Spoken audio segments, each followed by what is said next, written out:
good morning, Lionhearts. It's your old pal, Jordan the Lion. Well, you guys already missed us going out for our walk. I had trouble sleeping last night, so we woke up late today, and when I saw what time it was, we just bolted out the door so we could get out there before it gets too hot. And I figured I'll go out and do our vlog without Ja. So I don't know exactly what we're going to do. I have about 25 million ideas. I had a plan for this week, and then I just, for some reason today I woke up and what I was going to do, I don't really feel like doing it. So let's get our day started. We'll see what happens and where we end up. Daze with Jordan the Lion begins now. I feel like this could be a weird day, Ja. I'm feeling out of it because I didn't get much sleep and you got rushed outside and now it's hot. I don't know what we're gonna do. I don't know what we're gonna do, Ja. Let's kick this guy on. Well, Jeffrey and Nando, I think I figured out what I want to do today. I have about 1 million ideas written down of things I've been wanting to do, and I've planned on doing this one for about 6 months and haven't done it, so we're gonna do it today. I think I want to go check out one of the longtime homes of Mr. Andy Griffith, also known as Andy Taylor and also known as Ben Matlock. What do you think of that, guys?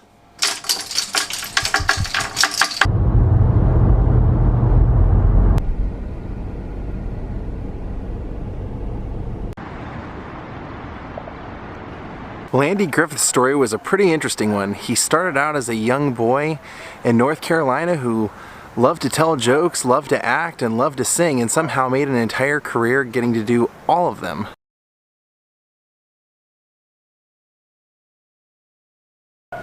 You see, Andy Griffith's career, I guess you would have to say, all went back to North Carolina, Mount Airy, which is what ends up being the basis for the Andy Griffith Show in 1960 that makes him a household name for the rest of his life. Andy loved music so much that that's what he ended up majoring in when he went to Chapel Hill, University of North Carolina. He was in the marching band and majored in music. When he got out of school, he ended up becoming a music teacher of all things first, and then eventually cut a kind of a comedy football album or a football bit that was basically him doing a humorous kind of backwoods version of calling a football game that eventually was purchased, and that's how he got his start.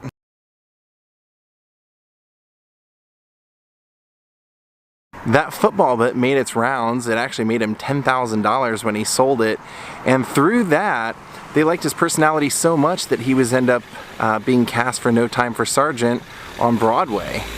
And No Time for Sergeant would become important in Andy's life, not only because would he meet his future co-star, Don Knotts, there in that cast, but that would also be one of the movies that they end up casting him in that he breaks out in his comedic role.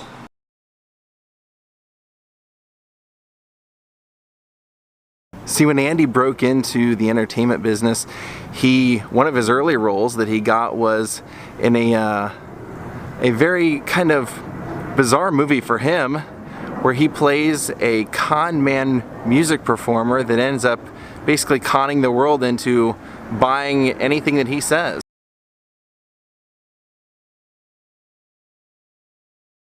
People didn't know Andy Griffith yet. He hadn't really done much, so that's kind of one of the roles that an actor like Andy Griffith, who's known for comedy, could have killed his career, but like I said, since he hadn't done anything yet, didn't do anything.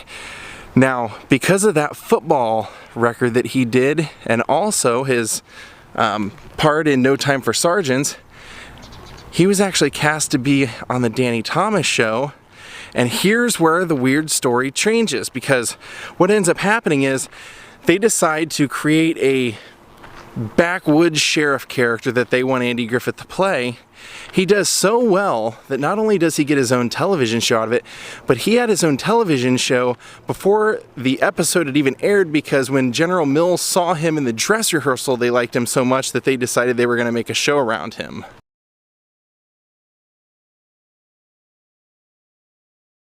Now, he was extremely smart, because what he did do that most people couldn't do at that time, especially somebody who didn't have a big name, he didn't have a big name yet, is he talked them into giving him a fourth of the ownership of the show, which also gave him a lot of the creative control. And so when they started working on the script, he decided, you know what, I need a deputy, I need some sort of comic relief.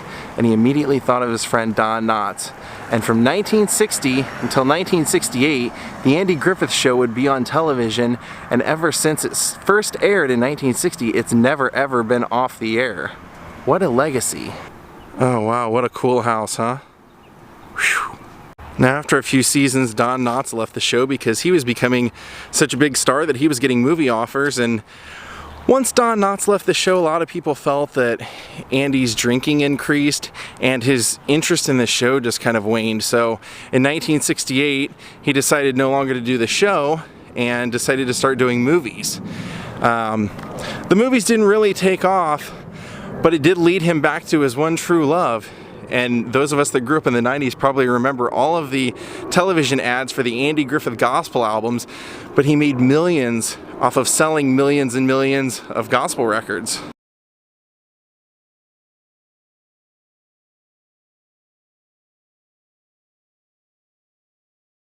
And then of course we know that after that he became Matlock and spent many seasons being the lovable lawyer Ben Matlock.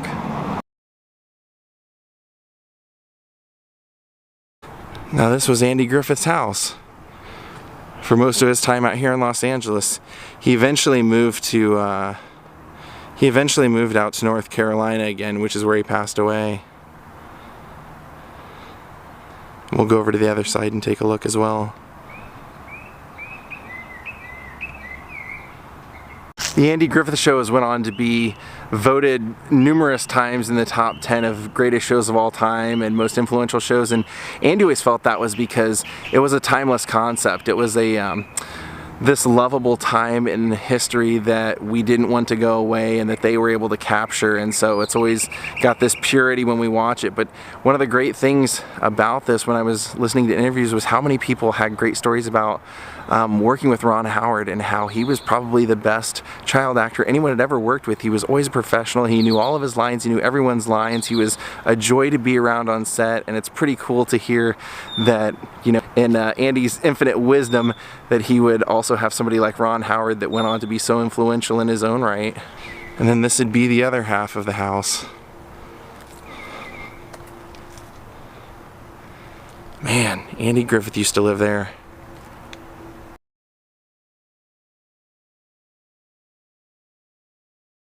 When Don Knotts left the show, you might think that that would cause a rift between the two because maybe Andy wasn't ready for him to leave, and like I said, that kind of changed the dynamic. And even though Andy was always in charge on the set, he did lean to Don for a lot of the writing and, you know, back up, hey, is this funny, is this not funny? But no, till the day they died they were best friends. Pretty cool to hear that as well, you know.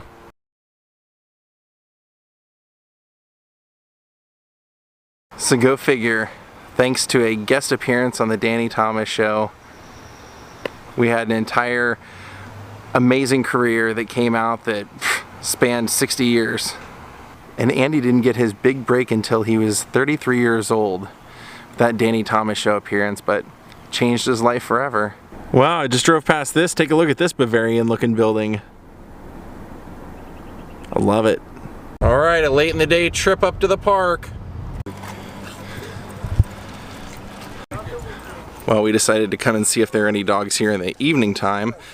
Since the last couple of times we've come here during the day, it's not too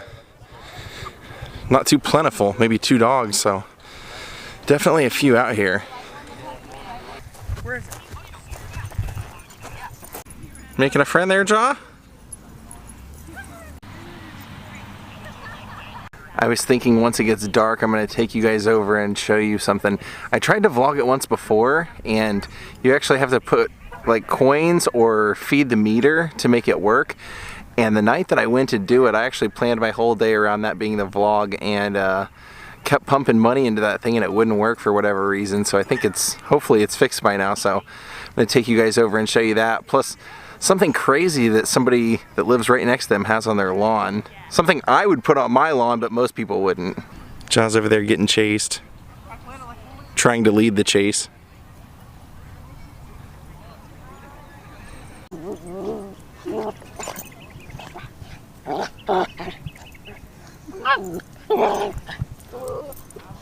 Henry just Go makes weird chase. sounds. Go get him. Listen to him, he's such a weirdo. Are you fighting? Are you wrestling?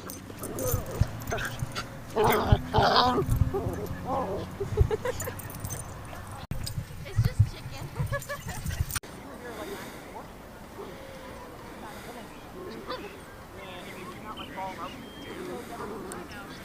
Look at them wrestling. What was your name? Are you having fun? Oh, it's so good. Do you live spicy? I live just down the road, yeah. Oh yeah, it's perfect. And I used to have dogs. Best life. Alright, Mika. He just makes these noises.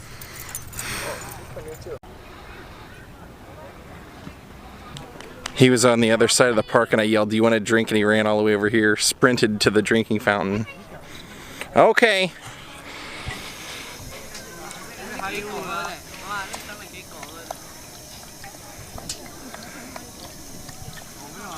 Alright, we're out of here. Okay, let's head out and see if we can't finally see this sucker lit up tonight. We're gonna head over to the Silver Lake area. We're gonna look at the Chandelier tree, hopefully. Shakespeare Bridge.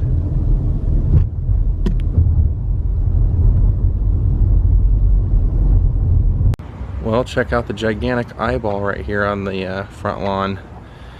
Yeah. I'd say it's quite an eyesore, wouldn't you? I'm doing my Tales from the Crypt jokes. No, I love it. I would do that too. They decorate, they put like a ton of stuff around it during Halloween, but we actually came for this. Look, the chandelier tree is on. Now how this started was basically like a guy who works on movie sets named Adam Tannenbaum was working on a set one day, and at the end of the production they had 3 leftover chandeliers, didn't know what to do with them, and they gave them to him, so he brought them home, had this tree, and he goes, you know, maybe I'll spruce up the tree a little bit by putting a couple up there, and he liked the look of it so much that he just kept adding as many as he could without it looking overbearing or gaudy or, you know, weighing the tree down. Check that out. So when you come here, you can actually feed the meter here, which I think this just looks amazing, doesn't it? Yeah, you can feed the meter, and sometimes it's not on. I've been here before when it wasn't on and dumped a lot of money into it trying to turn it on. Check that out. He's got them all the way up into the house, and they just have a sign asking you not to bother them. But yeah, isn't that awesome? All kinds of different chandeliers too. They're not all the same. Here, I'll walk out into the street and give you a better view. Yeah, check that out. And this is across the street. Check that out.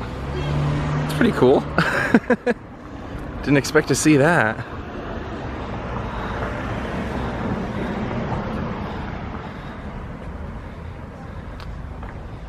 Yeah, pretty cool neighborhood here.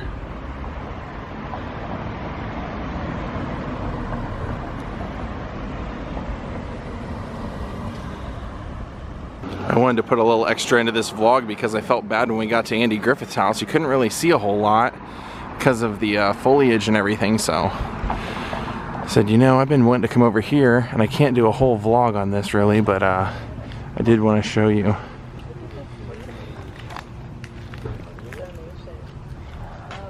It just kind of feels like something that should be out of an 80s movie, doesn't it? Like Goonies or something like that. Like somebody should have invented this and had this at their house in the movie. Online it said that there was no official count, but that they speculate there's about 30 chandeliers throughout that tree. I love it. And you won't be that surprised to know if you watched my video on Randyland that Randyland and this guy are really good friends. They know each other from doing art direction stuff on set. So he was the one that actually recommended when I went over to his house. He's like, you got to go do the chandelier tree. You got to check that out. It's my friend's creation. Well, gang, let's call it a night. Want to thank Old, Odd, and Otherwise Francis O'Connor and Julie Aiken for making PayPal contributions to my channel, and thank you everyone for watching. I hope you enjoyed getting to see, even though it was just a little bit, getting to see a little bit of Andy Griffith's home while he was making the Andy Griffith Show. Always been a fan of that show ever since I was a kid, and I hope you were too. Have a great night, and we'll see you all tomorrow. Goodbye.